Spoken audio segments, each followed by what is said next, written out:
సంగారెడ్డి జిల్లా అమీన్పూర్ మండలం కృష్ణారెడ్డిపేట గ్రామంలో అభివృద్ధి పనులు చేపట్టారు. సర్పంచ్ ఏర్పుల కృష్ణ ఆధ్వర్యంలో సీసీ రోడ్లు, తాగునీటి పైప్ లైన్, డ్రైనేజీ లైన్ నిర్మాణానికి శంకుస్థాపన చేశారు. 8 సంవత్సరాల పాలనలో ఎన్నో అభివృద్ధి సంక్షేమ కార్యక్రమాలు జరిగాయని ఎమ్మెల్యే తెలిపారు. ఈ కార్యక్రమంలో అమీన్పూర్ మండల కోఆప్షన్ మెంబర్ బషీర్ ఖురీషీ, వార్డు మెంబర్లు, ప్రజాప్రతినిధులు పాల్గొన్నారు.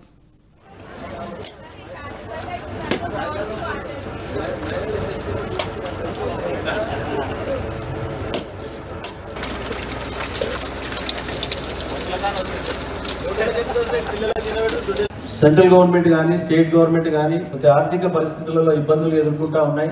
కాబట్టి దాన్ని ఏ విధంగా చేయాలనే ఆలోచనతో ఏదో రకంగా చేయాలి అనే ఆలోచనతో 4 కోట్ల రూపాయలతో ఎస్టిమేట్ చేయించి ఈరోజు 30% పని అయింది. ఇప్పటిదాకా డ్రెస్సింగ్ కానీ మెటలింగ్ కానీ ఇంకా 70% సీసీ రోడ్ స్టార్ట్ చేసుకోవడం జరిగింది. 10-15 డేస్ లోపలనే రోజు 2 సార్లు మాట్లాడుతున్నా. ఈయనతో 2 సార్లు, కాంట్రాక్టర్తో 2 సార్లు, మా ఇంజనీరింగ్ వాళ్ళతో 2 సార్లు, రోజు 2 సార్లు మాట్లాడుతున్నాను. నేను ఎక్కడ ప్రోగ్రామ్